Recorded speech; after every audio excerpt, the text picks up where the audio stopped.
빨리빨리 좀 해. 당신도 좀 도와줘요. 강남 한복판 번쩍이는 빌딩 숲 사이에 자리 잡은 프라이빗 한정식 집에서는 오늘 아주 특별한 잔치가 열리고 있었어요. 바로 시어머니 영자의 생신이었죠. 입구에서부터 고급스러운 분위기가 물씬 풍기는 이곳을 예약하고 꽃바구니며 떡 케이크까지 빈틈없이 준비한 건 전부 며느리 예진의 공이었어요. 하지만 정작 예진의 남편 민수는 나까지 골프를 치다 시간에 딱 맞춰 나타나서는 수고했다는 말 한마디 없이 상석에 털썩 앉아버렸지 뭐예요. 오후 5시가 넘어가자 루마는 친척들로 북적이기 시작했어요. 화려한 한복을 차려입은 시어머니 영자는 한껏 거드름을 피우며 앉아 있었고 그 옆에는 시동생 진호가 입이 마르도록 어머니 찬양을 늘어놓고 있었죠. 그런데 그토록 어머니가 자랑하던 의사 며느리 서연의 모습은 보이지 않았어요. 친척 이모 한 분이 궁금한 듯 물었죠. 형님, 서연이는 오늘 안 오나요? 의사 며느리 얼굴 좀 보나 했는데 아쉽네요. 그 질문이 떨어지기가 무섭게 영자의 얼굴에 자부심 섞인 미소가 번졌어요. 말도 마. 우리 서연이가 서울대 나온 의사잖아. 오늘 갑자기 응급수술이 잡혔다고. 방금 연락이 왔더라고. 사람 살리는 일이 우선이지. 이런 집안 잔치가 대수겠어? 역시 배운 애라 그런지 책임감이 남다르다니까. 그 말에 주변에서는 역시 서연이는 다르다. 의사 며느리 둬서 든든하시겠다며 칭찬이 쏟아졌어요. 예진은 그 틈바구니에서 말없이 물병을 들고 친척들의 잔을 채웠어요. 15년 동안 대형 식자재 유통회사에서 과장까지 달며 억척스럽게 일해왔지만 이 집안에서 예진은 그저 고졸 출신이라는 꼬리표가 붙은 일꾼에 불과했거든요. 잠시 후 본격적인 코스 요리가 나오기 시작했어요. 한우 육회부터 전복 돌솥밥까지 예진이 며칠을 고민해서 고른 최고급 메뉴들이 상을 가득 채웠죠. 음식이 들어가고 분위기가 좋아지자 영자는 다시 은근슬쩍 예진을 깎아내리기 시작했어요. 요즘 세상 보니까 며느리도 딱 두 종류더라고요. 배운 며느리는 집안의 격을 높이고 빛을 내는데 못 배운 며느리는 그저 몸으로 때우며 허드렛 일이나 하는 거지. 안 그래요? 순간 식사하던 친척들의 시선이 예진에게 쏠렸고 분위기는 싸늘해졌어요. 하지만 영자는 아랑곳하지 않고 말을 이어갔죠. 서연이가 나중에 피부가 개원해봐요. 우리 집안 이름이 강남 바닥에 쫙 퍼질 텐데 그게 진짜 효도지. 누구처럼 시장 바닥에서 물건이나 떼다 파는 거랑은 차원이 다른 법이라고요. 남편 민수는 아내가 모욕을 당하고 있는데도 고기 씹기에 바빴고 오히려 시동생 진호가 한술 더 떠서 맞장구를 쳤어요. 어머니 말씀이 맞아요. 서연이는 지금 논문 쓰랴. 개원 준비하랴 몸이 10개라도 부족하거든요. 형수님도 오늘 고생하셨지만 솔직히 서연이가 우리 가문에 가져다 줄 명예에 비하면 이런 건 일도 아니죠. 예지는 손가락 마디가 하얘질 정도로 생수병을 꽉 쥐었지만 겉으로는 여전히 부드러운 미소를 유지하며 대답했어요.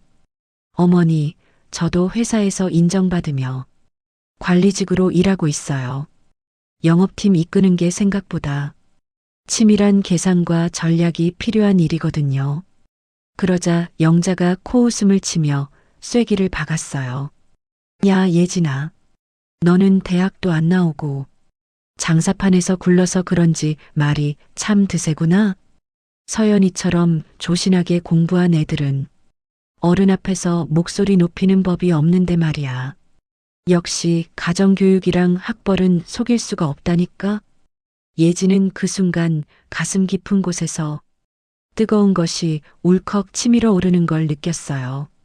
15년 동안 참아온 무시와 멸시가 오늘따라 유독 시리게 다가왔죠.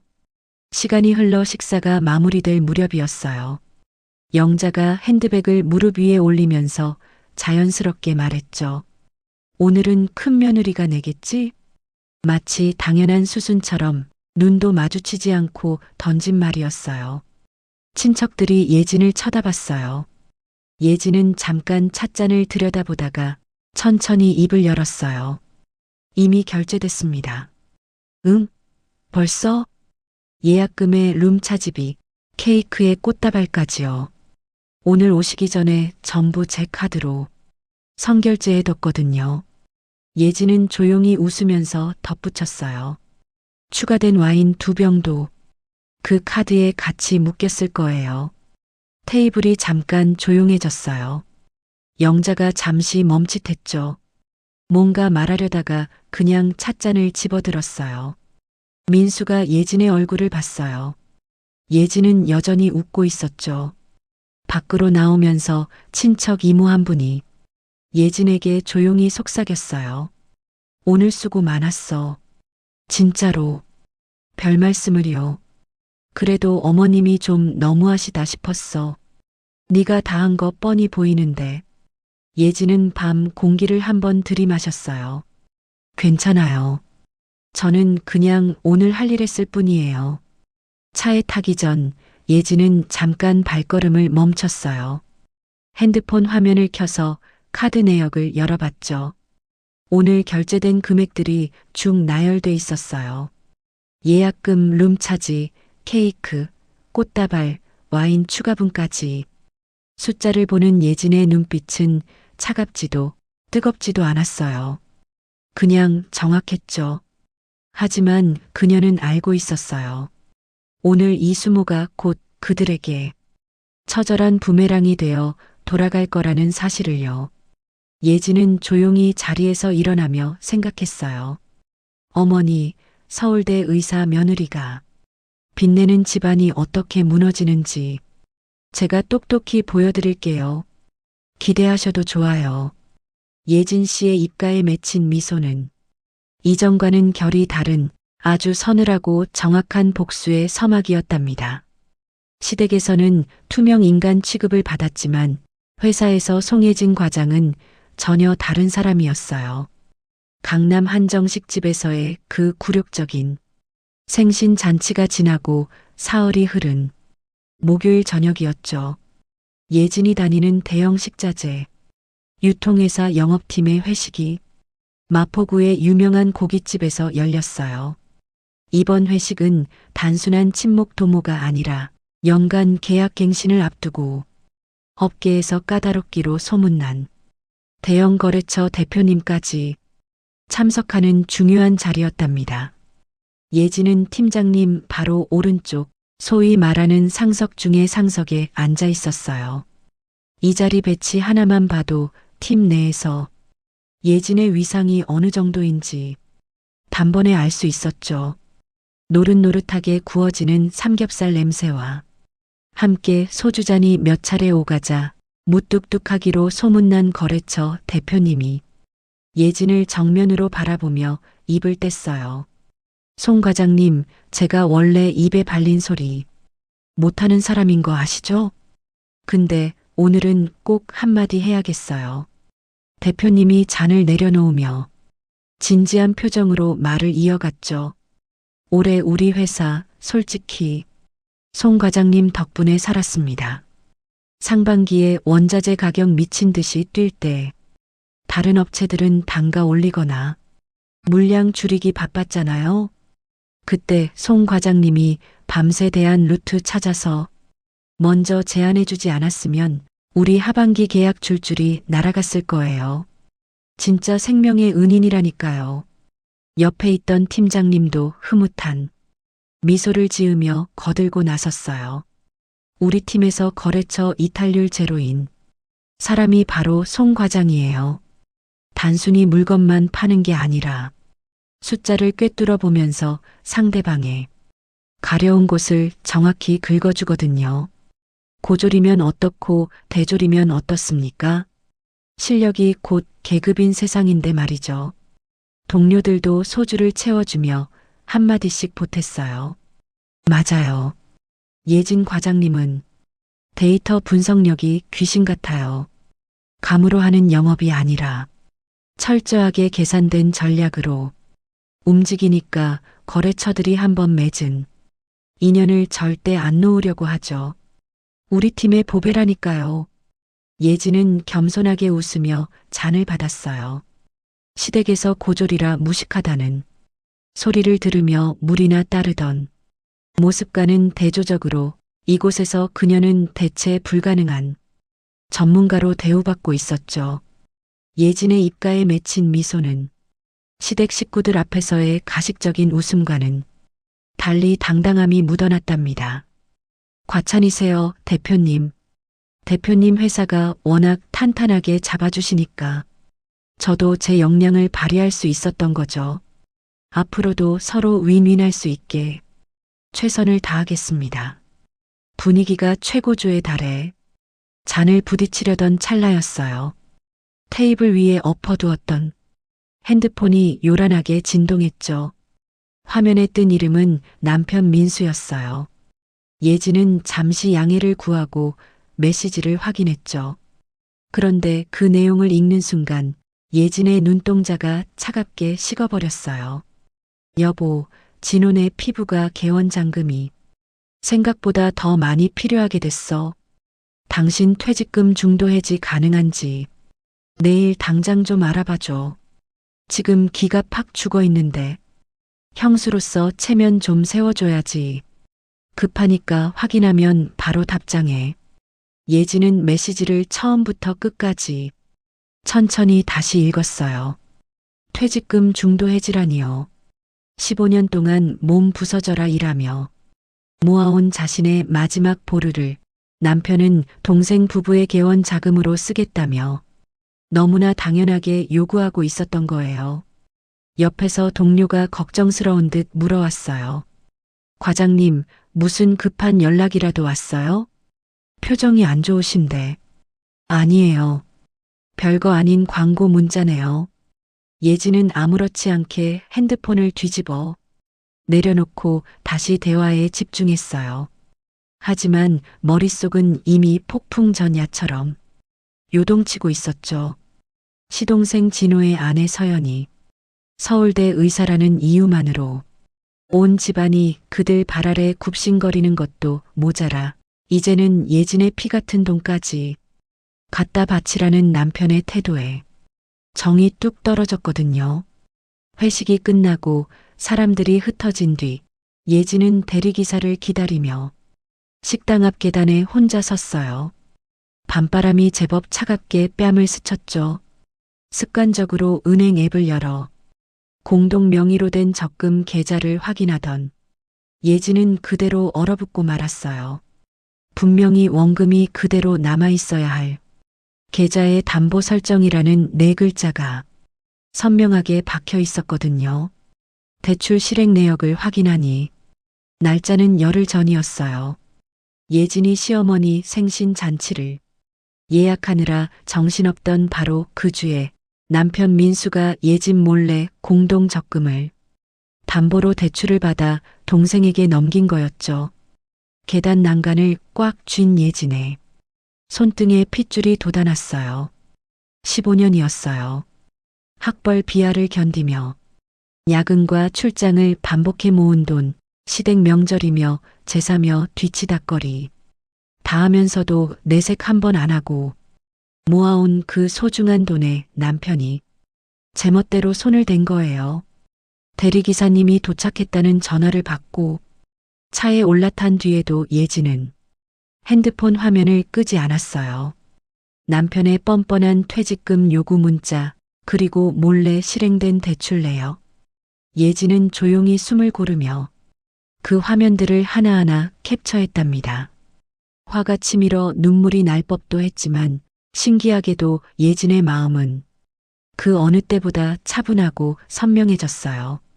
아파트 단지 입구로 들어서는 차 안에서 창밖을 바라보는 예진의 눈빛은 이제 슬픔이 아닌 냉혹한 계산으로 가득 차 있었죠. 박민수, 당신이 내 인내심의 한계를 드디어 넘었네. 그래, 어디 한번 끝까지 가보자고. 당신들이 그렇게 떠받드는 서울대 의사 며느리랑 같이 나락으로 떨어지는 기분이 어떤지 내가 똑똑히 알려줄게. 예진은 가방을 고쳐 매며 결심했어요. 이제는 지키기만 하는 며느리가 아니라 자기가 가진 것을 되찾아오는 사냥꾼이 되겠다고 말이죠. 집으로 들어가는 예진의 발걸음은 그 어느 때보다 단호하고 묵직했답니다. 돈이 사라지는 방식에는 두 종류가 있었어요. 폭풍처럼 한꺼번에 쓸려나가는 것과 주인도 모르게 쥐도 새도 모르게 조금씩 빠져나가는 것. 예진이 마주한 진실은 후자에 가까웠죠. 금요일 오전 출근 준비를 마치고 현관에서 구두 뒤축을 고쳐 신던 예진의 핸드폰이 짧게 진동했어요. 무심코 확인한 문자 메시지에는 뜻밖의 내용이 담겨 있었답니다. 아파트 관리비 2개월 체납 안내입니다. 계속 미납될 경우 단전 및 단수 조치가 진행될 수 있으니 즉시 확인 후 납부 바랍니다. 예진은 구두를 신다 말고 그 자리에 굳어버렸어요. 관리비 자동이체를 설정해 둔 게 벌써 5년도 넘었거든요. 단 한 번도 체납은커녕 연체조차 된 적이 없었죠. 예진이 직접 관리하는 생활비 통장에서 매달 25일이면 칼같이 빠져나가게 해두었으니까요. 이상한 예감에 휩싸인 예진은 은행 앱을 켜서 자동이체 항목을 샅샅이 뒤졌어요. 그런데 화면에 뜬 출금 계좌 번호를 보는 순간 예진의 미간이 사정없이 좁아졌어요. 등록된 계좌 번호가 예진의 생활비 통장이 아니었거든요. 난생 처음 보는 생소한 번호가 예진의 아파트 관리비 출금 계좌로 등록되어 있었지 뭐예요. 누군가 예진 몰래 관리사무소에 연락해 계좌를 바꿔치기 한 게 분명했어요. 예진은 그 길로 출근도 미룬 채 관리사무소로 달려갔어요. 문을 열고 들어서자 60대 초반의 관리소장님이 안경을 고쳤으며 고개를 들었죠. 어서 오세요. 어떻게 오셨습니까? 동호수가 어떻게 되시죠? 407동 1502호인데요. 오늘 관리비 체납 문자를 받아서 확인하러 왔어요. 분명 자동이체인데 왜 체납이 된 거죠? 소장님이 컴퓨터 화면을 한참 들여다보더니 고개를 갸웃거렸어요. 아, 네. 지금 2달째 미납 상태네요. 지난달에도 안내 문자 드렸을 텐데 확인 못 하셨어요? 문자요? 저는 오늘 처음 받았는데요. 지난달에는 아무 연락도 없었어요. 이상하네. 여기 기록 보면 분명히 발송됐다고 나오거든요. 아, 여기 보니까 연락처가 변경됐네요. 예진 씨 번호가 아니라 남편분 번호로 바뀌어 있어요. 그 말을 듣는 순간 예진은 뒤통수를 세게 엇맞은 기분이었어요. 연락처까지 남편 민수의 번호로 바꿔놓다니 이건 명백히 예진이 체납 사실을 모르게 하려는 의도였던 거죠. 그럼 자동이체 계좌는 언제 바뀐 건가요? 제가 바꾼 적이 없는데. 소장님이 화면을 돌려 예진에게 보여주었어요. 2달 전 18일에 변경됐네요. 계좌주 성함은 따로 안 나오지만 변경된 날짜는 정확합니다. 2달 전 18일. 예진의 머릿속에 번뜩이는 기억이 하나 스쳐 지나갔어요. 그날은 바로 시동생 진호의 피부과 병원 인테리어 공사가 시작되던 날이었거든요. 예진은 떨리는 손으로 변경된 계좌 번호를 메모장에 옮겨 적었어요. 소장님, 혹시 남편이 다른 말은 안 하던가요? 아, 그러고 보니 며칠 전에 남편분이 오셔서 병원 공사 차량 때문에 주차 문제 좀 봐달라고 부탁하시더라고요. 인테리어 업체 차량이 수시로 드나들 거라고요. 소장님의 말에 예진은 입술을 꽉 깨물었어요. 남편 민수는 예진 몰래 관리비 계좌를 인테리어 업체 임시 계좌로 바꿔버린 거였어요. 매달 빠져나가야 할 관리비를 슬쩍 빼돌려 동생네 병원 공사 대금으로 상계 처리하고 있었던 거죠.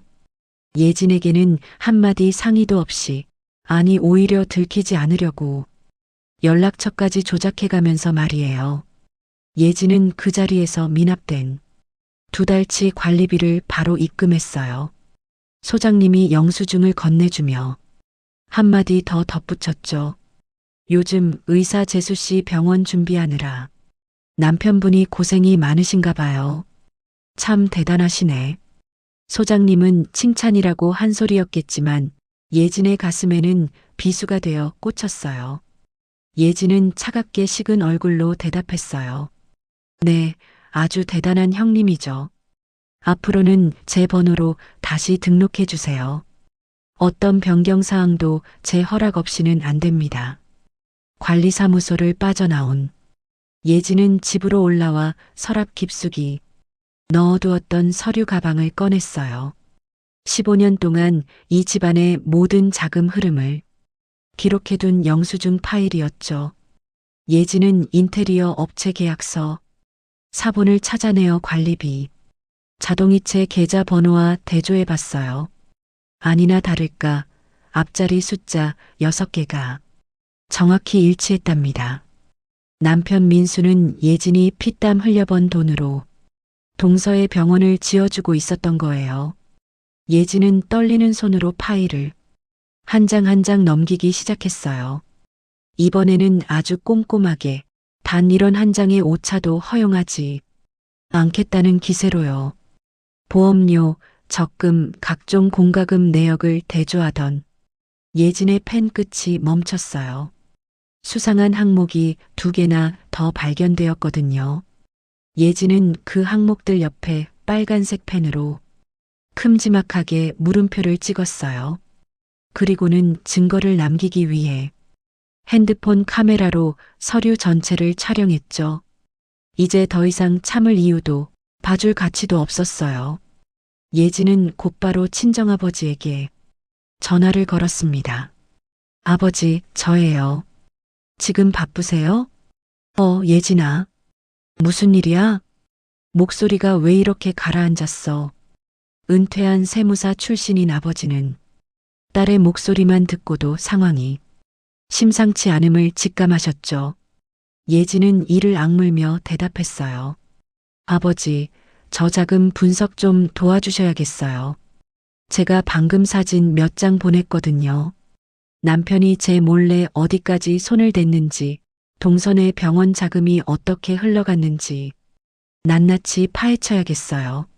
수화기 너머에서 잠시 무거운 침묵이 흘렀어요.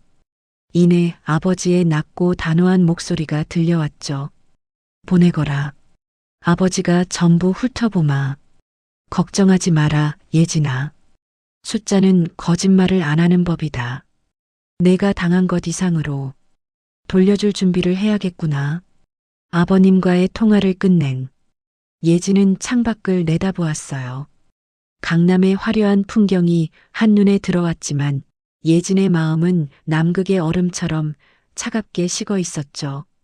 15년 동안 고졸이라 무시당하면서도 내 가정을 지키겠다는 일념 하나로 버텨온 시간들이 주마등처럼 스쳐 지나갔어요. 박민수 그리고 어머니, 당신들이 그토록 떠받드는 그 잘난 서울대 의사 며느리랑 같이 어떻게 무너지는지 똑똑히 보여줄게. 내 돈 1원까지 다 토해내게 만들어줄 테니까. 예진은 빨간 물음표가 찍힌 서류를 다시 한번 꽉 쥐었어요. 이제 수비는 끝났고 본격적인 공격의 시간이 다가오고 있었답니다. 세상에서 가장 잔인한 말은 어린아이 앞에서 서슴없이 뱉어지는 법이죠. 어른들은 그 말이 아이의 가슴에 어떤 흉터를 남길지 알면서도 자신의 우월감을 확인하기 위해 그 독서를 멈추지 않더라고요. 민족 대명절이라는 추석 당일 오전이었어요. 예진은 새벽 6시에 일어나 까칠한 눈을 비비며 시어머니 영자의 집 부엌에 섰답니다. 명절 전날 저녁부터 시작된 끝도 없는 전 부치기는 다음 날 아침까지 이어졌고, 이건 예진이 이 집안의 며느리가 된 첫 해부터 15년 동안 단 한 번도 변하지 않은 풍경이었죠. 당연하게도 동서서연은 이번에도 자리를 비웠어요. 단톡방에는 해외 학회 참석이라는 짤막한 메시지만 덩그러니 올라와 있었고요.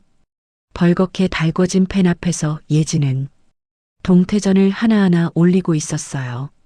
지독한 기름 냄새가 코끝을 찔렀고 손목 안쪽은 이미 뜨거운 열기에 빨갛게 달아올라 있었죠. 밀려드는 전을 제때 뒤집으려다 보면 튀어오르는 기름이 손등을 때렸고, 그걸 피하려다 보면 전이 타버리기 일쑤였어요. 예진은 입술을 꾹 다문 채 묵묵히 뒤집개를 움직였답니다. 그때 거실에서 놀던 10살 딸 수아가 부엌 문가에 살며시 나타났어요. 예쁜 명절 한복을 차려입은 수아는 고생하는 엄마를 보더니 조심스럽게 안으로 들어왔죠. 엄마, 내가 뭐 좀 도와줄까? 나도 전 뒤집을 줄 아는데. 수아야, 기름 튀니까 위험해. 얼른 거실 가서 할머니랑 놀고 있어. 아니야, 나도 엄마 힘든 거 도와주고 싶어. 수아는 기어이 예진 옆에 바짝 붙어 섰어요. 고사리 같은 손으로 엄마의 옷자락을 잡는 딸을 보며 예진은 잠시 뒤집개를 멈추고 애틋한 마음으로 수아를 바라봤죠. 바로 그 순간이었어요. 시어머니 영자가 부엌 문을 거칠게 열며 들어오더니 다짜고짜 소리를 높였어요. 야, 전 아직 멀었니? 손님들 들이닥칠 시간 다 됐는데 도대체 언제까지 붙잡고 있을 거야? 어머니, 이 동태전만 마저 붙이면 끝나요. 거의 다 됐으니까 조금만 기다려주세요. 빨리빨리 좀 해. 제사 지내기 전에는 상 다 차려야 할 거 아냐. 너는 애가 손이 왜 이렇게 느리니? 영자는 펜 위를 훑어보다가 예진의 손등에 벌겋게 올라온 기름 화상 자국을 발견했어요. 하지만 걱정은커녕 차가운 비수가 섞인 말을 내뱉었죠. 아이고, 칠칠치 못하게. 손은 왜 그 모양이야? 조심 좀 하지 그랬니? 기름이 좀 튀어서요. 찬물에 좀 씻으면 괜찮습니다. 그래, 어쨌든 이런 굳은 일은 내가 도맡아 해야지 별 수 있겠니? 우리 서연이는 귀하게 공부한 사람이라 이런 데서 손 쓰는 일하면 절대 안 되거든. 의사손이 얼마나 귀한데 이런 기름때 묻히면 쓰겠어? 영자는 그 모욕적인 말을 아무렇지 않게 던지고는 냉장고에서 음료수를 꺼내 거실로 나가버렸어요. 예진은 펜에서 눈을 떼지 못했어요. 뒤집개를 쥔 손가락에 하얗게 힘이 들어갔죠. 옆에서 모든 걸 지켜보던 수아가 엄마의 타버린 손등을 물끄러미 올려다보더니 아주 조용히 물었어요. 엄마는 왜 공부 안 했어? 할머니가 그러는데 공부 많이 한 사람만 손이 귀하대. 예진의 손이 그대로 멈춰버렸어요. 펜 위에서 전이 타닥타닥 타들어가는 소리가 들렸지만 예진의 귀에는 그 소리보다 딸아이의 무구한 질문이 훨씬 더 크게 울렸답니다. 수아는 악이라곤 전혀 없는 그저 할머니의 말을 고지곳대로 믿고 궁금해서 물어보는 표정이었거든요. 10살 아이의 입에서 나온 그 질문이 시어머니의 첫마디 욕설보다 훨씬 더 아프게 예진의 심장을 후벼 팠어요. 예진은 억지로 숨을 몰아쉬며 무릎을 굽혀 수아와 눈을 맞췄어요. 수아야, 엄마도 공부했어. 밤잠 안 자고 정말 열심히 했단다. 그런데 왜 할머니는 작은 엄마만 공부했대? 엄마는 공부 안 해서 이런 거 하는 거라고 하잖아. 수아야, 잘 들어. 유명한 대학교 이름이 그 사람의 전부가 아니야. 세상에는 책에 안 나오는 소중한 공부가 정말 많단다. 엄마가 나중에 수아 더 크면 다 얘기해 줄게. 지금은 거실 가서 책 읽고 있을래? 수아는 엄마의 눈가에 맺힌 알 수 없는 기운을 느꼈는지 더 묻지 않고 고개를 끄덕이며 부엌을 나갔어요. 하지만 나가는 뒷모습이 어찌나 쓸쓸해 보이던지 예지는 차마 고개를 들 수 없었죠. 다시 펜 앞에 선 예지는 손등에 화상 자국을 내려다봤어요. 서연이는 공부한 사람이야. 그 지긋지긋한 문장이 진득한 기름 냄새와 섞여 귓가를 맴돌 때였어요. 앞치마 주머니 속 핸드폰이 진동했죠. 가족 단톡방이었어요. 동서서연이 유럽풍의 고급 레스토랑에서 우아하게 와인 잔을 든 사진을 올렸더라고요. 아래에는 학회 저녁 만찬 중입니다. 다들 즐거운 명절 보내세요라는 가식적인 문구가 적혀 있었죠. 그걸 보자마자 시어머니 영자는 우리 서연이 타국에서 고생이 많네. 건강 잘 챙겨라라며 하트를 날렸고 시동생 진호도 역시 우리 마누라가 제일 멋진 애라며 맞장구를 쳤어요. 예지는 차가운 눈으로 그 사진을 꾹 눌러 확대해 봤어요. 영업팀에서 산전수전 다 겪으며 다져진 예진의 눈은 속일 수 없었죠. 레스토랑 창밖의 풍경, 테이블 위 꽃 장식의 시든 모양, 심지어 와인 라벨의 위치까지 어딘가 낯이 익었거든요. 예지는 홀린 듯 단톡방 사진첩을 과거로 거슬러 올라갔어요. 그리고 마침내 찾아냈죠. 작년 추석 서연이 똑같은 핑계로 명절에 빠졌을 때 올렸던 사진이었어요. 구도부터 와인잔에 비친 그림자까지 토씨 하나 안 틀리고 완전히 일치했답니다. 학회는커녕 어디서 놀고 있거나 집에서 쉬면서 예전 사진을 재활용한 게 분명했죠. 예지는 입꼬리를 비틀며 두 사진을 나란히 캡처했어요. 공부 많이 해서 손이 귀하다는 동서의 추악한 거짓말이 휴대폰 속에 고스란히 저장되는 순간이었죠. 거실에서는 여전히 영자의 목소리가 쩌렁쩌렁 울리고 있었어요. 서연이가 저렇게 나라를 위해 바쁘게 일하니 우리 진호가 얼마나 외롭겠어?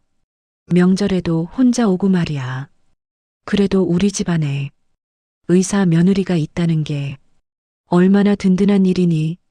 친척들도 그럼요, 의사 사모님 모시는 게 보통 일인가요? 라며 비위를 맞췄죠. 15년 동안 이 집안의 제사상을 차리고 명절마다 기름독에 빠져 살았던 큰 며느리의 존재는 그 누구의 입에서도 나오지 않았어요. 예지는 완성된 전 접시를 들고 거실로 나갔어요. 수아는 구석에 혼자 앉아 핸드폰을 만지작거리고 있었죠.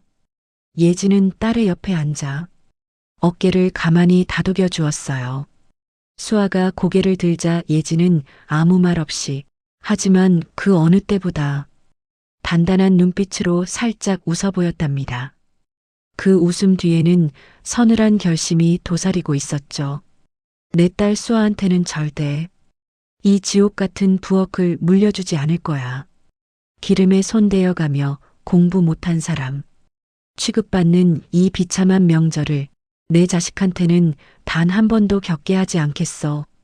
결심은 소리 없이 조용했지만 그 무게는 시댁 식구들 전체를 짓누를 만큼 무겁고 단단했답니다. 이제 예진의 복수는 가족의 미래를 지키기 위한 전쟁으로 변하고 있었어요. 화려한 조명과 고급스러운 대리석으로 치장된 공간일수록 그 이면에는 차가운 숫자의 진실이 숨어 있게 마련이죠. 예지는 오늘 그 화려함 속에 감춰진 추악한 숫자의 민낯을 똑똑히 목격하게 되었답니다. 추석이 지나고 보름쯤 흐른 어느 날 시동생 진호와 동서 서연의 피부과 개원 설명회가 강남의 신축 건물 2층에서 열렸어요. 클라라 피부과라는 세련된 이름이 붙은 병원 입구에는 축하 화환들이 끝도 없이 늘어서 있었고, 은은한 조명이 흐르는 접수 데스크는 마치 5성급 호텔 로비처럼 보였죠. 인테리어 자재 하나하나가 수입산인 게 분명해 보였고, 예지는 들어서자마자 이 공간을 완성하기 위해 얼마나 막대한 자금이 투입되었을지 본능적으로 계산이 서기 시작했답니다. 예지는 남편 민수의 옆에 서서 안으로 발을 들였어요. 사실 올까 말까 수백 번도 더 고민했지만 결국 오기로 마음먹은 건 확인해야 할 것이 있었기 때문이었죠. 시어머니 영자는 입구에서 손님들을 맞이하며 입이 귀에 걸려 있었어요. 어서 오세요. 우리 서연이가 밤잠 설쳐가며 공들인 병원이에요. 강남에서 제일 까는 장비들만 들여놨으니 직접 한번 구경해 보세요. 친척 이모들은 연신 감탄사를 내뱉으며 내부를 둘러보기 바빴죠. 어머나 형님, 이게 다 얼마예요?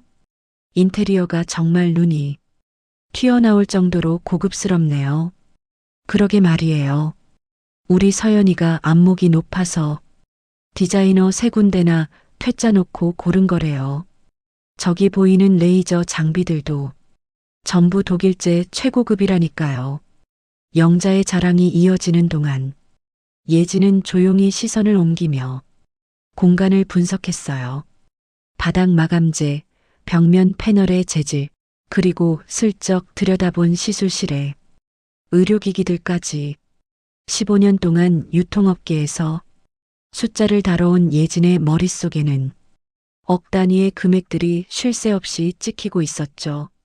드디어 설명회가 시작되었고 흰 가운을 단정하게 차려입은 서연이 마이크를 잡고 단상 앞에 섰어요. 바쁘신 와중에 찾아주셔서 감사합니다. 저희 클라라 피부과는 단순한 미용 시술을 넘어 고객 한 분 한 분이 피부 주기를 관리하는 프리미엄 프로그램을 선보일 예정입니다. 서연의 발표는 군더더기 없이 유창했죠. 시설 소개와 타깃 고객층 분석까지 완벽해 보였지만 예진의 눈에 들어온 건 그 다음 대목이었어요. 간호사며 코디네이터, 피부 관리사까지 포함된 스태프 운영 계획을 보니 초기 고정 인건비만 월 4천만 원에 육박하더라고요. 여기에 강남 한복판의 임대료와 장비 리스비까지 합치면 매달 최소 8천만 원 이상의 현금이 빠져나가는 구조였죠. 예지는 팔짱을 낀 채 속으로 계산기를 두드렸어요. 서연이 제시한 예상 매출 목표로는 초기 6개월간의 적자를 감당하기가 턱없이 부족해 보였거든요. 도대체 저 비어있는 운영 자금을 어디서 메우려고 저렇게 당당한 거지? 라는 의문이 머릿속을 떠나지 않았답니다. 다과 시간이 되자 서연이 여유로운 미소를 띠며 예진 쪽으로 다가왔어요. 형님도 오셨네요? 바쁘실 텐데 시간 내주셔서 감사해요. 개원 축하해, 동서. 준비하느라 정말 고생 많았겠어. 감사해요. 형님도 회사에서 큰 살림하시니까 보시기에 어떠셨어요? 제 운영 계획이 꽤 합리적이죠? 서연의 질문에는 은근히 너 같은 고졸이 뭘 알겠냐는 식의 시험하는 눈빛이 섞여 있었어요. 예지는 잔을 가볍게 흔들며 나긋나긋하게 대답했죠. 시설은 정말 훌륭하네. 다만 초기 고정비 지출이 꽤 무거워 보이던데 혹시 모를 운영 자금 예비비는 넉넉히 확보해 둔 거지? 그럼요, 형님. 그 부분은 이미 따로 완벽하게 준비가 돼 있답니다. 걱정 안 하셔도 돼요. 서연은 자신만만하게 웃으며 다른 친척들에게로 자리를 옮겼어요. 예지는 그 뒷모습을 보며 화장실로 향했죠. 복도를 지나던 중 접수 데스크 옆 작은 사무실 문이 살짝 열려 있는 게 보였어요. 안에는 서류 더미가 수북이 쌓여 있었고 문틈 사이로 예진의 눈에 꽂힌 문구가 하나 있었답니다. 클라라 피부과 개원 자금 조달 세부 계획서. 예진은 주변에 사람이 없는 것을 확인하고는 조심스럽게 사무실 안으로 한 걸음 들어섰어요. 책상 위에 놓인 계획서 첫 장을 빠르게 훑어 내려갔죠. 자기 자본, 은행 대출, 리스 자금. 그러다 맨 아래쪽 작은 글씨로 적힌 비굴한 항목에서 예진의 심장이 덜컥 내려앉았어요. 형님 부부 무이자 대여 마이너스 5천만 원. 예진은 자신의 눈을 의심하며 그 문장을 다시 읽고 또 읽었어요. 형님 부부라면 바로 남편 민수와 자신을 뜻하는 거였죠. 5천만 원이라는 거액이 예진의 동의도 없이 이미 서연의 개원 자금으로 책정되어 있었던 거예요. 공동 적금을 담보로 대출을 받은 것도 모자라 이제는 대놓고 예진의 이름까지 팔아 자금 계획서를 작성해 둔 남편의 파렴치함에 치가 떨렸답니다. 예진은 지체 없이 휴대폰을 꺼내 해당 항목을 선명하게 촬영했어요. 한 장, 두 장 증거를 남기는 손길이 떨리고 있었지만 눈빛만큼은 그 어느 때보다 날카로웠죠. 복도에서 발소리가 들리자 예진은 태연하게 사무실을 나와 화장실로 들어갔어요. 거울 속에 비친 자신의 얼굴을 보며 예진은 차갑게 가라앉은 목소리로 은조렸어요. 박민수, 당신 정말 갈 때까지 갔구나. 내 허락도 없이 내 이름을 담보로 이런 짓을 벌여. 손을 씻으며 예진은 오늘 발견한 모든 퍼즐 조각을 맞추기 시작했죠. 몰래 받은 대출, 관리비 계좌 조작, 그리고 5천만 원 무이자 대여 계획까지. 이 모든 건 예진이 모를 거라는 남편의 오만한 확신에서 비롯된 결과였어요. 예진은 촬영한 사진을 곧장 친정아버지에게 전송했어요. 그리고 짧은 메시지를 덧붙였답니다. 아버지, 방금 병원 설명회에서 발견한 거예요. 제 동의 없이 5천만 원을 빌려준 걸로 되어 있네요. 이것도 분석 자료에 넣어주세요. 얼마 지나지 않아 은퇴한 세무사인 아버지로부터 답장이 왔어요. 확인했다. 이건 명백한 자금 유출이자 동의 없는 채무 설정이다. 예진아, 침착해라. 아버지가 이 모든 숫자들을 무기로 만들어주마. 화장실을 나온 예진의 눈앞에는 여전히 시어머니 영자가 서연을 치켜 세우며 박수를 유도하는 모습이 보였어요. 우리 서연이가 이제 이 동네 최고 원장님이 될 거예요. 다들 축하해 주세요. 사람들의 박수 소리가 홀 안에 가득 찼지만 예진의 귀에는 그 소리가 마치 모래성이 무너지는 소리처럼 들렸답니다. 화려한 샹들리에 아래서 와인 잔을 부딪히는 그들이었지만 그 기반이 되는 숫자들이 얼마나 위태롭게 흔들리고 있는지 그들은 꿈에도 모르고 있었죠. 예진은 창밖으로 쏟아지는 강남의 가을 햇살을 바라보며 결심했어요. 오늘 목격한 이 가식적인 잔치가 얼마나 처참하게 끝이 날지, 그리고 그들이 그토록 무시했던 고졸 며느리의 숫자가 얼마나 무서운 힘을 발휘할지 똑똑히 보여주겠노라고 말이죠. 숫자는 거짓말을 하지 않기에 예진의 복수는 그 누구보다 정확하고 치명적일 것이 분명했답니다. 숫자는 감정이 없지만 그 숫자가 정확하게 읽히는 순간 사람의 인생을 송두리째 바꿔놓기도 하죠. 병원 설명회가 끝나고 나흘이 지난 일요일 오후였어요. 예진은 평소보다 무거운 마음으로 친정집 식탁에 앉아 있었답니다. 맞은편에는 친정아버지가 돋보기를 고쳤으며 두툼한 서류 뭉치를 펼쳐 놓으셨죠. 평생을 세무사로 사셨던 아버지는 은퇴 후에도 숫자를 다루는 솜씨만큼은 여전히 날카롭고 빠르셨어요. 예진이 지난 몇 주 동안 몰래 찍어보낸 사진들, 캡처한 은행 내역, 그리고 쓰레기통에서 건져낸 영수증들이 아버지의 손을 거쳐 종이 12장에 완벽한 분석표로 재탄생해 식탁 위에 깔렸답니다. 다 훑어봤다. 예진아, 정신 똑바로 차리고 들어야 한다. 아버지는 안경 너머로 딸을 바라보며 무겁게 입을 여셨어요. 평소 말수가 적은 분이었지만 오늘만큼은 사안의 심각성을 인지하신 듯 목소리에 힘이 실려 있었죠. 아버지, 어디서부터 보면 될까요? 숨기지 말고 다 말씀해 주세요. 그래, 우선 이 공동 적금 담보 대출부터 보자꾸나. 원칙적으로 공동명의 계좌에서 담보를 설정하려면 양쪽의 동의가 필수야.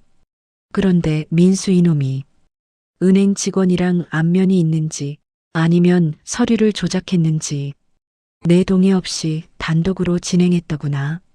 이건 나중에 민사로 가면 명백한 불법 담보 설정으로 다툴 여지가 아주 커.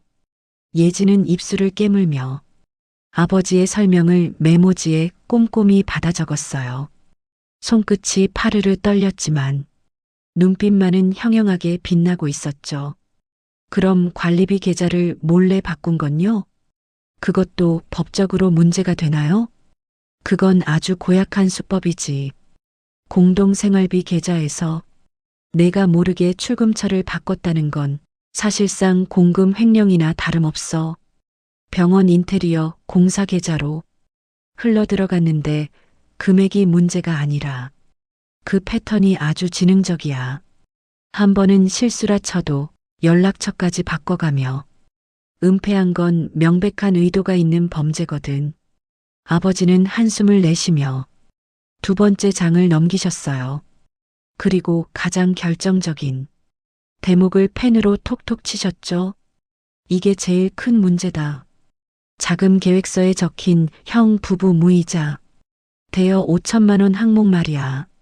이런 거액이 오갈 때는 반드시 차용증이나 대여금 계약서가 있어야 해.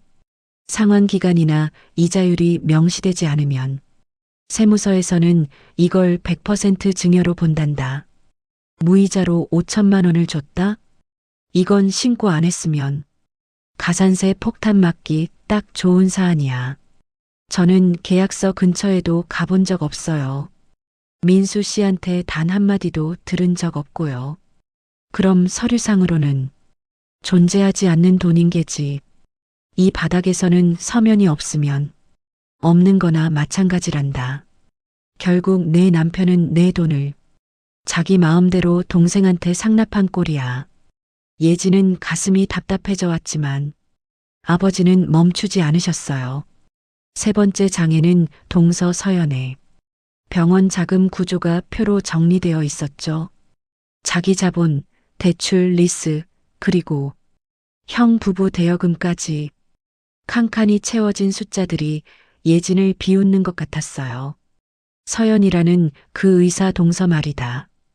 겉으로는 화려해 보여도 실상은 아주 위태로운 구조더구나. 은행 대출이랑 장비 리스비가 너무 높아서 자기 자본이 거의 바닥이야. 그래서 내 돈 5천만 원을 운영 자금으로 끼워 넣은 건데 이게 증여세 신고도 안 된 상태에서 외부로 드러나면 아버지는 펜 끝으로 표 하단을 강하게 누르며 딱 세 글자를 내뱉으셨어요. 걸리면 커. 아주 박살이 날 거다. 그 말에 예진의 표정이 차갑게 굳어버렸어요. 슬픔이나 분노 같은 감정은 이미 사라진 지 오래였고 그 자리에는 냉혹한 복수심만이 서늘하게 자리 잡았죠. 아버지, 얼마나 크게 터질까요? 제가 할 수 있는 게 있나요? 증여세 원금에 신고 불성실 가산세 20%, 거기다 납부 불성실 가산세까지 붙으면 액수가 어마어마해질 거야. 개원하자마자 세무조사라도 들어오는 날엔 그 잘난 병원 문 열자마자 닫아야 할지도 몰라. 자금 이동이 이미 일어났으니 신고 기한도 얼마 남지 않았구나.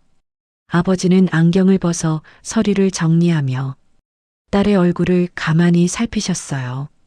예진아, 아버지가 마지막으로 묻자. 너 정말 어디까지 갈 생각이니?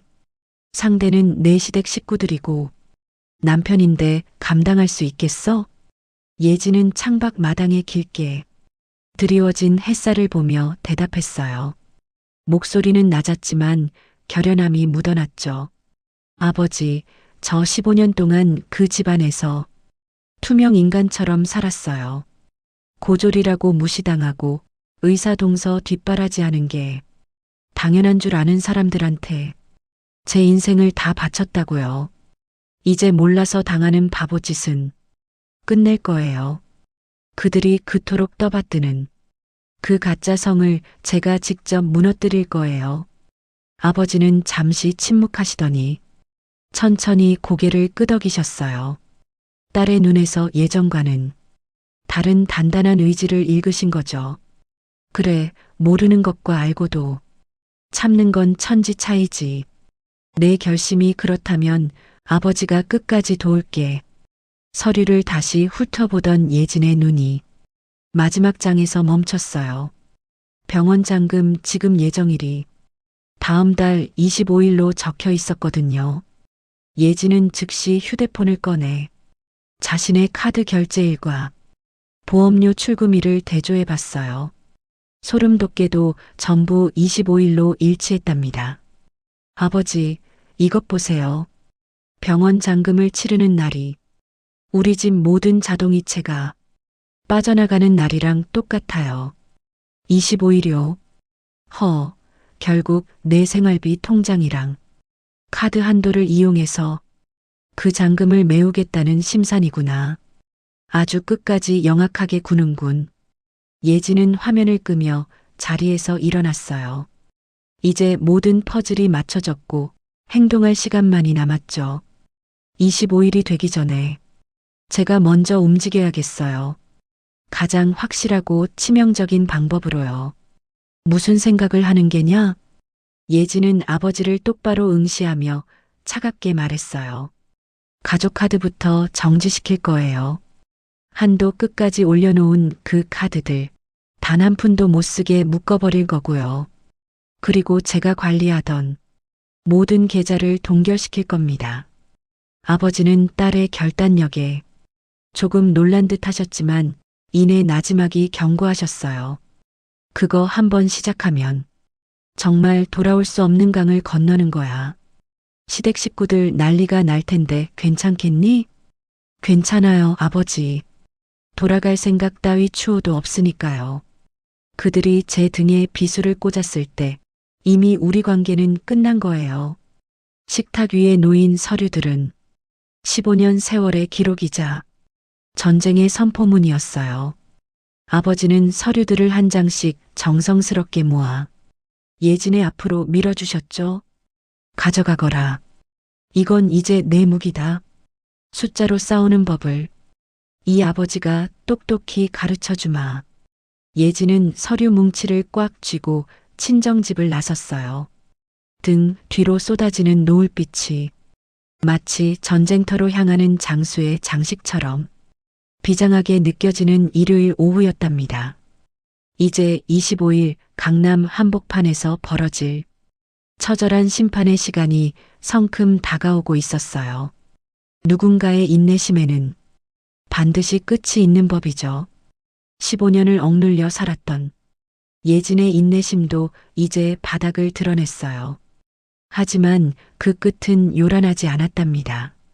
오히려 아주 조용하고 그래서 더 완벽하고 서늘했죠. 병원 잔금 지급 예정일을 고작 나흘 앞둔 토요일 오전 11시였어요. 예진의 핸드폰이 요란하게 울려댔죠. 화면에 뜬 이름은 시어머니 영자였어요. 예진아, 너 지금 어디야? 아직 집이니? 네, 어머니. 집에 있습니다. 무슨 일이세요? 지금 당장 백화점으로 좀 나와봐라. 우리 서연이 개원 축하 선물로 가방 하나 골라주려고 왔는데 결제할 카드가 있어야지. 예진은 잠시 입을 다물었어요. 폭풍전야 같은 정적이 흘렀죠. 어머니, 무슨 카드 말씀하시는 거예요? 무슨 카드는 무슨 카드야? 내가 관리하는 가족 카드 말이다. 우리가 지금 강남 백화점 2층 명품관 앞에 와 있으니까 늦지 않게 빨리 튀어와. 말이 끝나기가 무섭게 전화가 뚝 끊겼어요. 예진은 까맣게 꺼진 핸드폰 화면을 가만히 응시하다가 입가에 아주 희미한 미소를 띄웠답니다. 사실 예진은 20분 전에 이미 모든 준비를 마친 상태였거든요. 카드사에 전화를 걸어 가족카드 전체 정지, 보조카드 정지, 그리고 남편 민수가 몰래 올려놓은 한도까지 전부 원상복구 시켜두었죠. 완료 문자까지 확인한 예진은 가벼운 발걸음으로 차 키를 집어들었답니다. 백화점 2층 명품관 입구, 화려한 VVIP 라운지 앞에는 시어머니 영자와 동서 서연이 위풍당당하게 서 있었어요.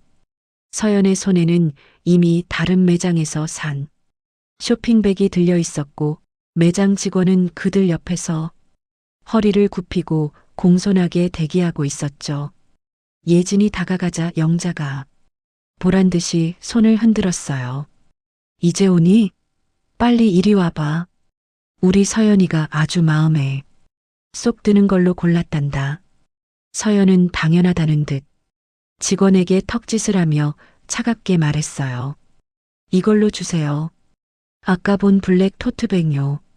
직원이 조심스럽게 꺼내온 건 이탈리아 명품 브랜드의 신상 가방이었어요. 예진이 슬쩍 확인한 가격표에는 450만 원이라는 숫자가 선명하게 찍혀 있었죠. 영자는 한껏 거드름을 피우며 자랑을 늘어놓았어요. 그래도 우리 집안의 자랑, 서울대 의사 며느리인데 체면은 세워줘야지 않겠니? 이 정도 가방은 들어줘야 어디 가서 기가 안 죽지. 안 그러니 예진아? 서연은 가방을 요리조리 살펴보더니 만족스러운 듯 고개를 끄덕였어요. 그러고는 예진을 향해 손을 쓱 내밀었죠. 형님, 카드 주세요. 결제하게. 언젠가부터 서연은 예진을 형님이라 불렀지만 그 말투에는 손윗사람에 대한 예우 따위는 없었어요.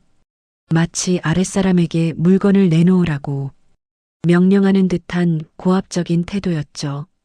예진은 아무 말 없이 지갑을 열어 가족 카드를 건넸어요. 직원이 단말기에 카드를 꽂고 금액을 입력하는 동안 묘한 긴장감이 라운지 주위를 감돌았어요. 잠시 후 단말기에서 날카로운 경고음이 울려 퍼졌죠. 직원의 미간이 미세하게 떨렸어요. 죄송합니다, 고객님. 승인이 거절되었습니다. 그 말에 영자의 눈썹이 치켜 올라갔어요. 거절이라니요? 그럴 리가 없는데. 다시 한번 해봐요. 한도 초과로 나오고 있습니다. 혹시 다른 카드가 있으실까요? 영자의 날카로운 시선이 예진에게 꽂혔어요. 예진아, 카드가 왜 이 모양이야? 한도 관리를 어떻게 했길래 이런 중요한 자리에서 망신을 주니? 어머, 저도 정말 당황스럽네요, 어머니. 보조카드로 다시 한번 해볼까요? 예진은 태연하게 지갑에서 보조카드를 꺼내 건넸어요. 하지만 결과는 똑같았죠. 또다시 울리는 거절음. 직원의 표정은 점점 난처해졌고 서연은 팔짱을 낀 채 불쾌한 기색을 숨기지 않았어요. 형님, 지금 장난하세요? 가방 하나 결제 못해서 사람 기다리게 만드는 게 정상이에요? 글쎄요, 동서. 지금 확인 중인데 한도가 갑자기 조정된 모양이네. 카드사에 직접 물어봐야 할 것 같아. 예진은 핸드폰을 꺼내 카드사 앱을 확인하는 척하며 연기를 시작했죠. 영자는 옆에서 발을 동동 구르며 소리를 높였어요. 지금 당장 전화해봐. 서연이가 지금 얼마나 바쁜 사람인데 여기서 시간을 버리게 해. 예진은 느긋하게 고객센터에 전화를 걸었어요. 스피커폰 너머로 상담원의 목소리가 흘러나왔죠.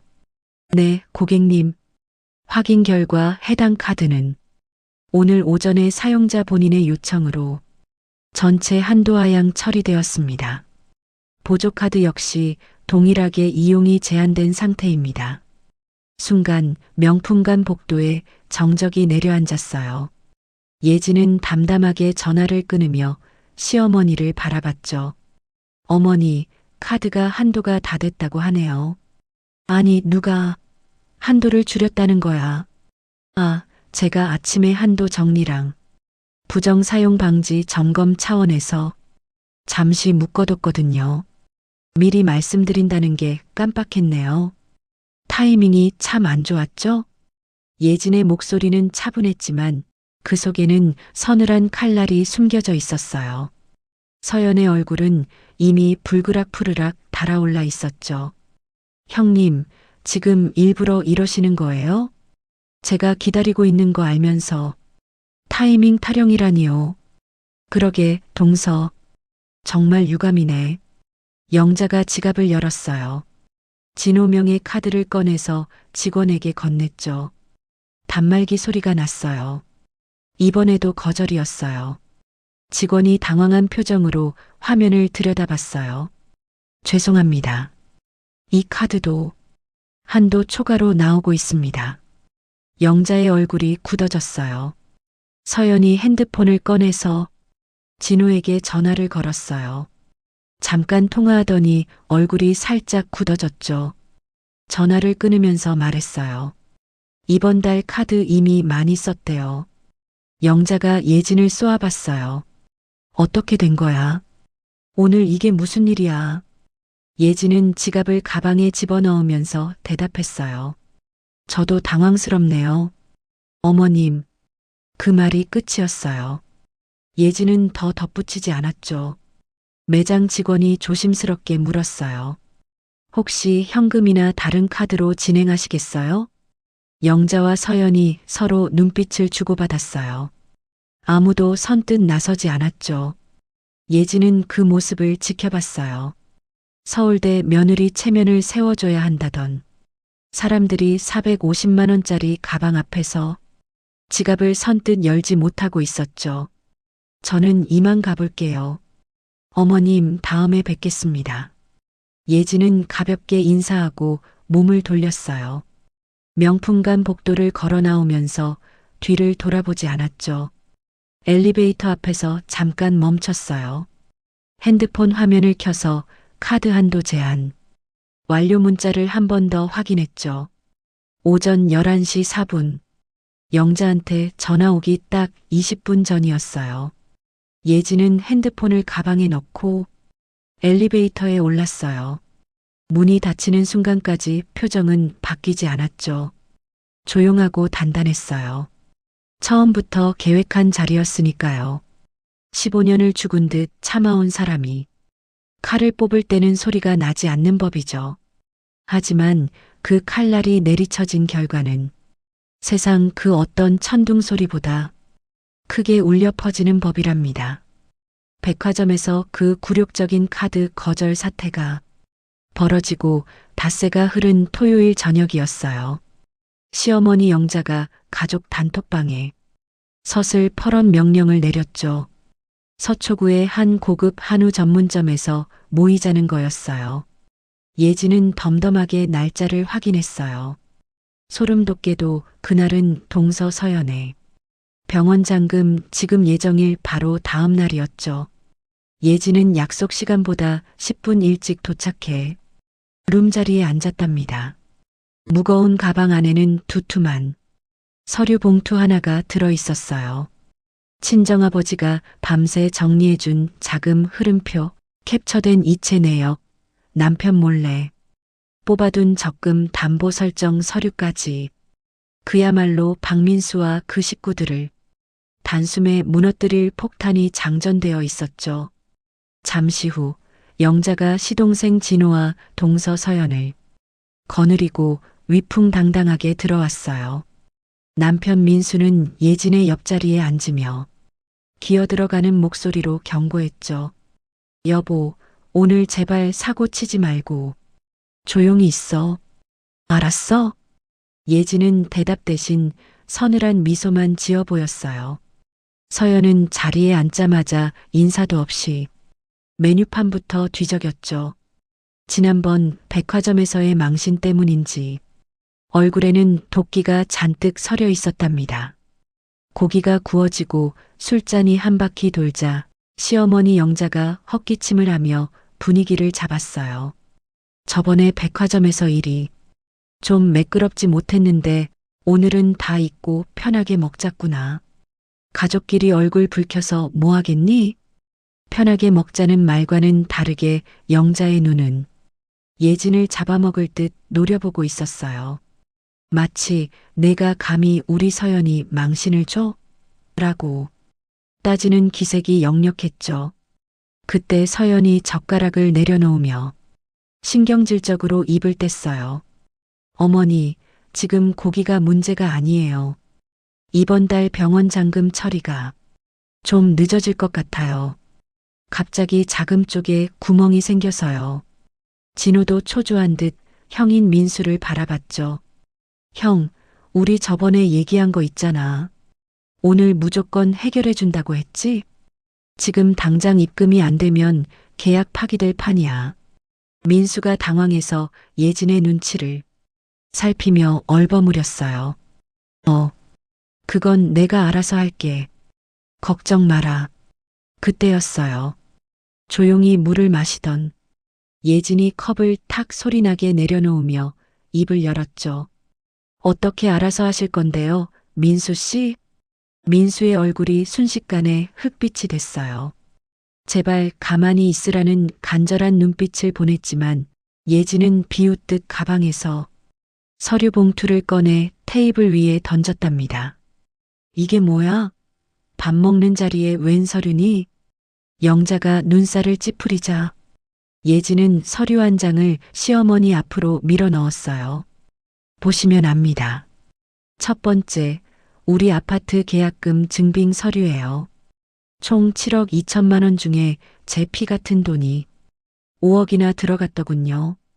근데 명의는 왜 민수 씨 단독으로 되어 있죠?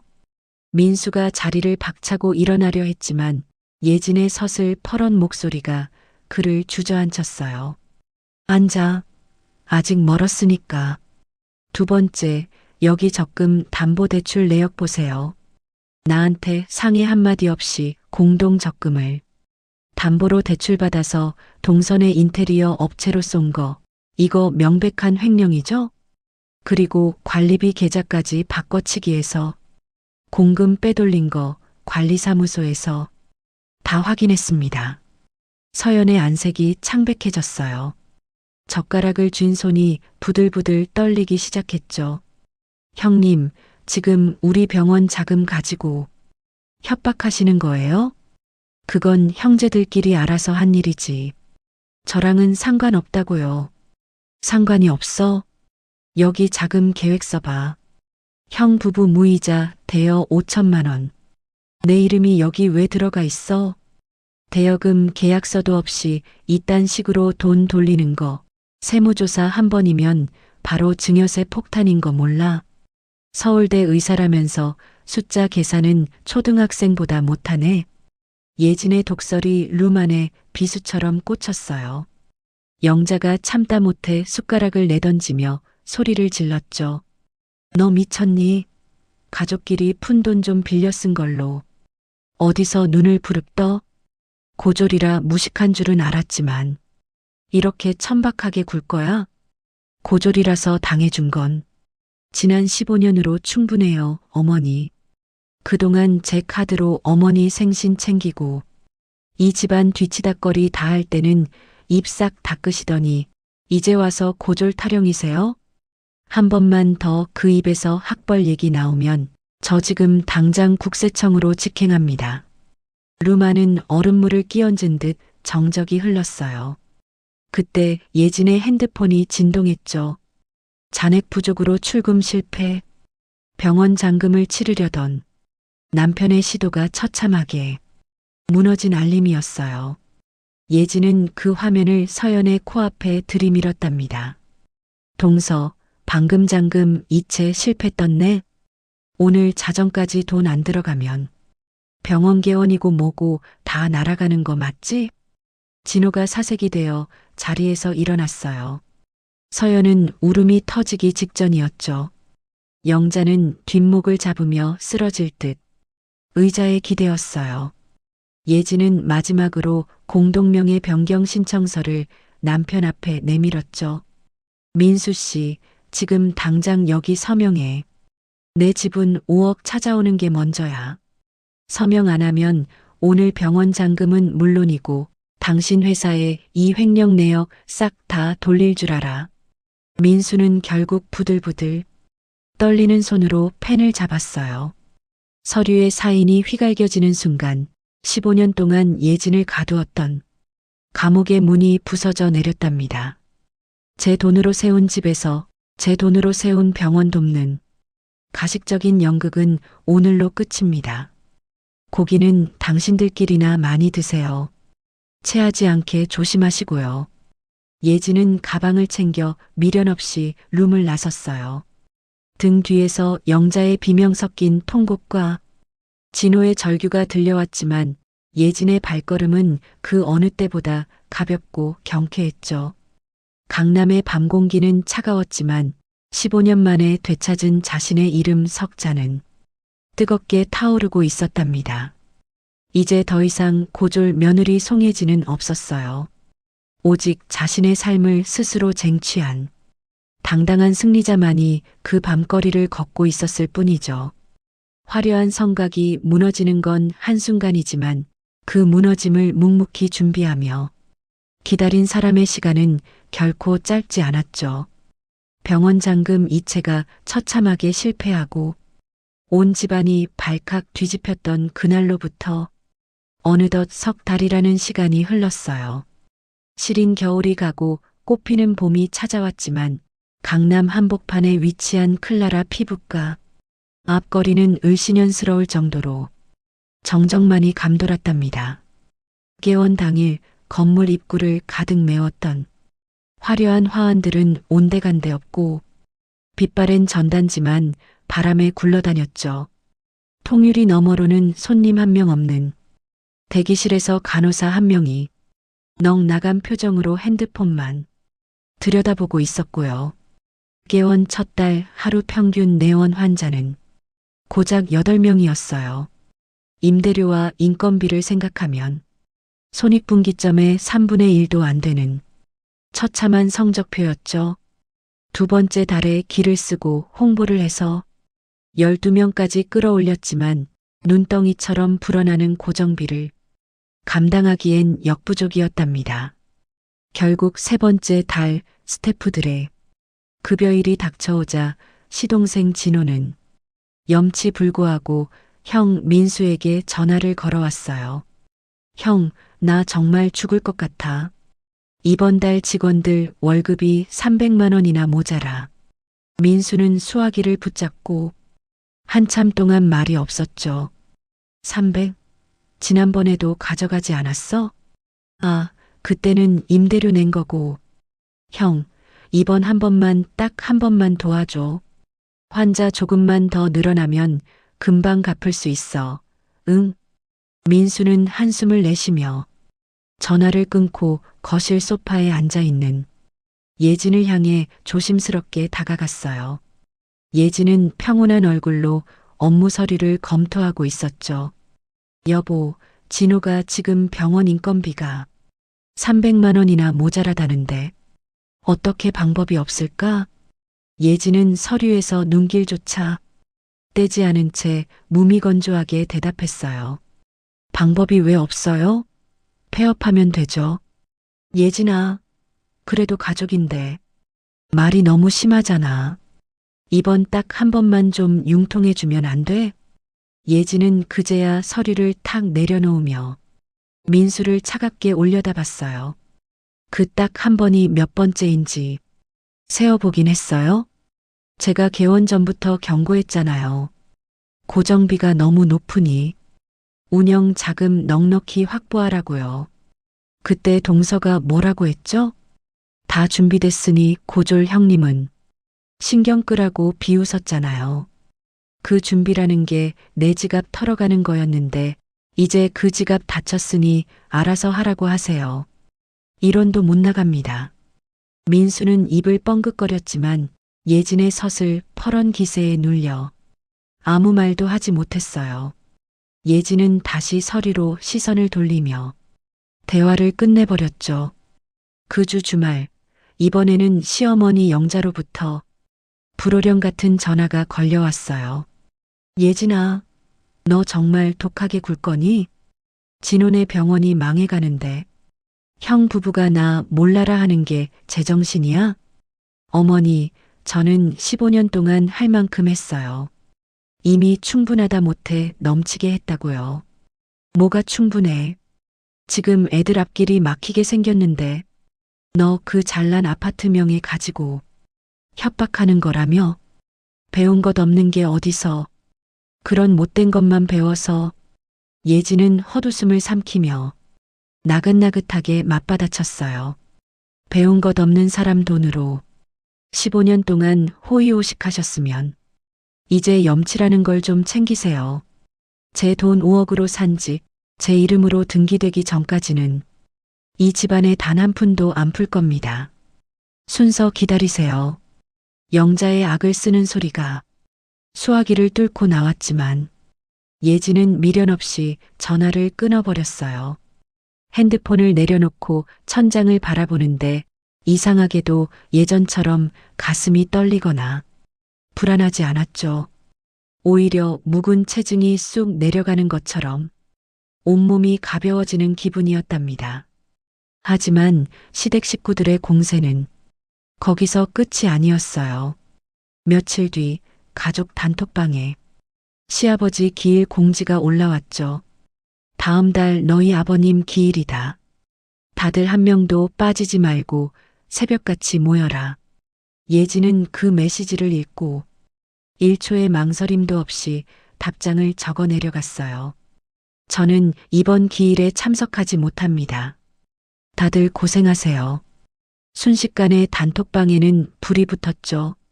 시어머니는 며느리가 제사에 빠지는 게 말이 되냐며 난리를 쳤고 시동생은 형수님, 이건 도가 지나치다며 비아냥거렸어요. 심지어 동서 서연까지 나서서 가족 행사에 불참하면 나중에 섭섭한 소리 들어도 할 말 없으신 거 아시죠?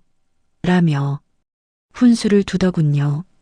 예진은 차가운 눈으로 화면을 응시하다가 15년의 한을 담아 한자 눌렀었어요. 지난 15년 동안 제사, 생신, 명절 단 한 번도 빠진 적 없습니다. 혼자 장보고, 혼자 전 부치고, 혼자 설거지하며 이 집안 뒷바라지 다 했어요. 이제 제 인생의 주인은 접니다. 제 컨디션과 일정에 따라 참석 여부는 제가 결정해요. 이번에는 싫으니 각자 알아서 차리세요. 전송 버튼을 누르고 핸드폰을 뒤집어 버렸어요. 알림음이 미친 듯이 울려댔지만 예진은 꿈쩍도 하지 않았죠. 방에서 나온 민수가 안절부절 못하며 말을 걸어왔어요. 여보, 단톡방 내용 뭐야? 엄마 혈압 올라서 쓰러지시면 어쩌려고 그래. 당신은요? 15년 동안 내가 새벽부터 기름 냄새 맡으며 고생할 때 당신은 거실에서 코 골며 자고 있었잖아. 내가 손등에 기름 튀어 화상 입었을 때 괜찮냐고 한마디라도 해준 적 있어? 섭섭한 건 나야, 박민수 씨. 민수는 망치로 얻어맞은 듯 멍한 표정으로 서 있었고 예진은 가볍게 가방을 챙겨 들었답니다. 나 수아 데리고 바람 좀 쐬고 올게요. 당신은 가서 제사상 차리는 법이나 미리 공부하고 계세요. 따스한 봄 햇살이 쏟아지는 주말 오후 예진은 딸 수아의 손을 잡고 집 근처 아늑한 카페를 찾았어요. 창가 자리에 나란히 앉아 딸기 라테와 아메리카노를 주문했죠. 엄마, 오늘 진짜 할머니 집 안 가? 제사 지내야 한다며. 응, 오늘은 안 갈 거야. 이제 엄마도 쉬는 날이 있어야지. 수아는 눈을 동그랗게 뜨고 예진을 올려다보더니 배시시 웃었어요. 우와, 진짜? 엄마 오늘 되게 예뻐 보인다. 할머니 집 갈 때는 항상 얼굴이 슬퍼 보였는데 예진은 울컥 차오르는 감정을 억누르며 수아의 머리를 쓰다듬어 주었어요. 억지로 지어 보이는 웃음이 아니라 마음 깊은 곳에서부터 우러나오는 진짜 미소였죠. 엄마, 그동안은 맨날 다른 사람들만 챙겼잖아. 할머니, 아빠, 삼촌. 이제 엄마는 엄마만 챙겨. 그래도 돼. 10살 딸아이의 입에서 나온 그 말에 예진은 가슴 한구석이 뜨거워졌어요. 눈물은 나오지 않았지만 15년 동안 굳게 닫혀있던 마음의 빗장이 스르르 풀리는 기분이었죠. 그래, 수아야. 이제 엄마가 엄마 자신을 제일 많이 사랑해 주려고 우리 수아랑 같이 말이야. 창밖으론 부드러운 봄바람이 불어오고 초록빛 잎사귀들이 싱그럽게 흔들리고 있었어요. 시댁 단톡방의 진동은 멈추지 않았지만 예진은 단 한 번도 화면을 켜지 않았답니다. 15년 만에 처음으로 예진은 오직 자신만을 위한 눈부신 봄날을 온전히 만끽하고 있었으니까요. 이번 사연을 작업하면서 참 많은 생각이 들었습니다. 15년이라는 긴 시간 동안 고졸이라는 주홍 글씨를 가슴에 품고 시댁의 온갖 무시와 남편의 배신을 견뎌온 예진의 인내심이 얼마나 깊었을지 감히 상상조차 되지 않네요. 이 이야기가 우리에게 주는 가장 큰 교훈은 사람의 가치는 결코 졸업장 한 장으로 결정되지 않는다는 것입니다. 서울대 의사라는 화려한 타이틀 뒤에 숨어 남의 돈을 탐냈던 동서와 배운 것 없다며 며느리를 무시하면서도 그 며느리의 지갑에는 기생했던 시댁 식구들의 모습은 참으로 모순적이고 추악했습니다. 결국 승리한 것은 화려한 학벌이 아니라 묵묵히 자신의 자리를 지키며 실력을 쌓고 증명해낸 예진의 진짜 실력이었죠. 참고 견디는 것만이 능사는 아닙니다. 나를 존중하지 않는 관계는 가족이라는 이름이라도 과감히 끊어낼 용기가 필요하다는 것을 예진이 똑똑히 보여주었습니다. 여러분도 혹시 누군가에게 부당한 대우를 받으며 참고만 계시지는 않나요? 이제는 예진이처럼 스스로의 가치를 지키기 위해 당당해지셨으면 좋겠습니다. 오늘 사연이 시원하셨다면 구독과 좋아요 부탁드립니다. 여러분이 예진의 입장이라면 그 자리에서 어떻게 행동하셨을까요? 시원한 댓글 한마디씩 남겨주세요. 여러분의 소중한 의견 기다리겠습니다. 오늘도 사연 숙력 캠프와 함께 해주셔서 감사합니다. 행복한 하루 되세요.